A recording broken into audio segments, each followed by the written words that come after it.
Welcome friends, family, the occasional foreign diplomat. It is Andrew here from AppleInsider, and today I'm going to walk you through the best new features of the second generation Apple TV 4K, the one that was just introduced, the best new features that you are going to care about. And while it seemed like a pretty small update, there's actually quite a few things changed from that last generation. So it's definitely worth a second look if you've got an aging Apple TV lying around. So let's go ahead and dive into this thing. The first new feature to boast about on the updated Apple TV 4K 2021 is that YouTube is now available in 4K and 60 frames per second. That's right, so YouTube not that long ago was updated to support 4K on Apple TV. It had been a long holdout, but it finally came to Apple set-top box. But it was still limited to 30 frames per second. Well, no more. Thanks to a new update, Google has updated the YouTube application to support 60 frames per second playback on the latest generation Apple TV. The next feature to go over is ARC and eARC support. So ARC, or Audio Return Channel, is typically used with soundbars or other audio devices coming out of your television. So your television will have an ARC or eARC port, usually one of the HDMI ports. So you plug into that HDMI part, and it's going to send audio through that to your soundbar or a speaker system that you have connected. So why do we care about this for Apple TV? Well, you can pair your Apple TV with a set of HomePods as the actual output source. So if you have one or multiple original OG HomePods, you can set them as the permanent output source for audio from your Apple TV. But with ARC and eARC on the latest generation, you can have all of your sound routed through your Apple TV, which means any of your other sources, your cable box, your Blu-ray player, your PS5, all can send audio through eARC or ARC to the Apple TV and then over to your HomePods. It's pretty freaking awesome. So if you have a HomePod lying around and you have it hooked up to your Apple TV as your sound system, then you are going to love this new feature.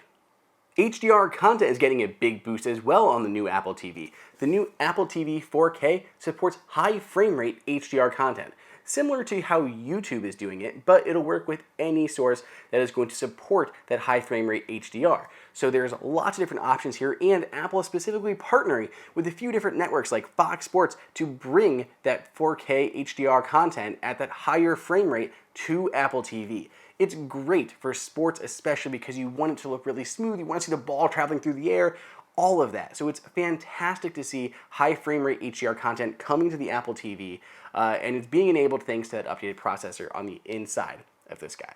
Speaking of the processor on the updated Apple TV, Apple has included the A12 Bionic processor on the Apple TV 4K second generation. That's up from the A10 Fusion processor on the last generation device.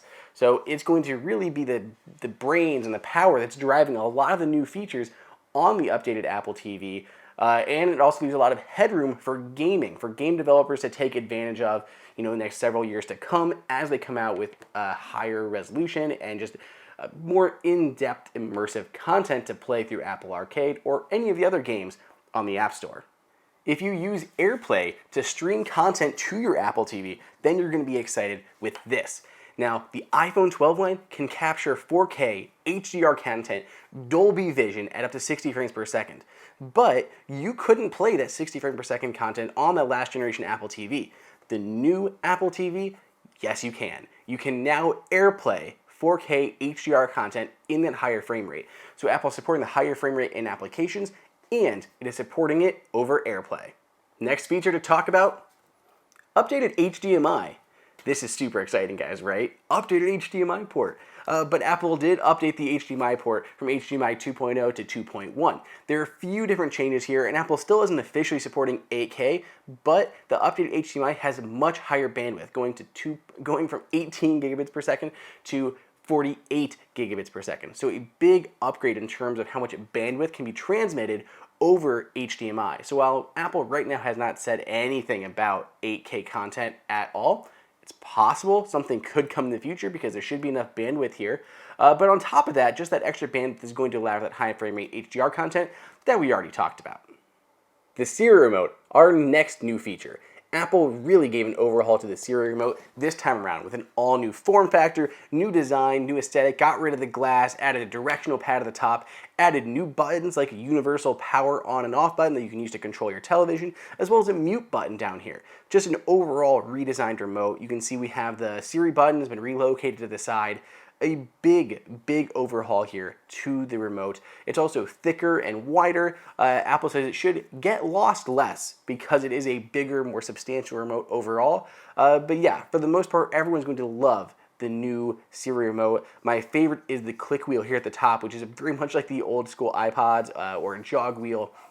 You can run your finger around it in a circle to scrub forward and backward in any music or videos that you're watching or listening to. It's great. So the new Siri Remote, definitely a big new feature for the upgraded Apple TV. And by the way, if you didn't already know, if you have a last generation Apple TV, you don't want to buy the new one, you can still buy the upgraded Siri Remote on its own. This is straight up replacing that prior generation remote. Smart home users, rejoice because our next new feature is Thread. Apple is including Thread in the upgraded Apple TV. So what does that mean? Well, Thread is a new connectivity standard for smart homes that creates a mesh network across your home, and it's self-healing. And it can extend. So it can extend to further parts of your home than Wi-Fi or Bluetooth ever could. And if one device goes down, it just picks up another one and completes that mesh network. So you should have great connectivity to any devices that you have around your home. But part of what makes Thread so great is when you have more Thread devices around. So that way there's more ways for traffic to flow through and more redundancy should anything ever go down or get disconnected from power. The new Apple TV, it acts as a border router in the Thread world. So this is what connects it so you don't have to have a HomePod or anything like that to connect to Thread. You can use this guy instead. And it just adds another node onto your Thread mesh network. So if you're a HomeKit user, you've tried a few Thread devices. There's a lot of them from Eve and Nanoleaf so far, and more coming down the line, like the Stage remote from Wemo from Belkin is getting upgraded with Thread support soon. So it's great to start getting some new Thread devices, some infrastructure baked into your home. So HomeKit users, be excited. Thread is in the Apple TV. Now this kind of goes along with the Siri Remote itself, but aside from just a redesigned remote itself, there's also better battery life. So if you were tired of constantly charging your old Apple TV Siri Remote, not a problem any longer because the upgraded version has longer battery life, so you can go longer between charges. Finally, the last favorite new feature of the upgraded Apple TV is going to be Wi-Fi 6. Apple is going from 802.11ac to Wi-Fi 6 on the upgraded set-top box, which means you're going to get way better streaming and everything. It should be faster and just overall better performance when you're streaming stuff rather than connecting via gigabit Ethernet. So if you're not hardwired in on your Apple TV, you should see better performance overall on your network. Downloading content should be quicker, smoother, less buffering, anything like that. So if you have a Wi-Fi 6 network in your house, you're going to see benefits if connecting wirelessly on the upgraded Apple TV. So that is it. Those are the new features of the upgraded Apple TV. But as always, I want to know what you guys think. What is your favorite new feature of the updated Apple TV? Is it the Siri Remote? Is it Thread? Is it something else? Let me know over on Twitter at Andrew_OSU, and I'll catch you guys in the next video.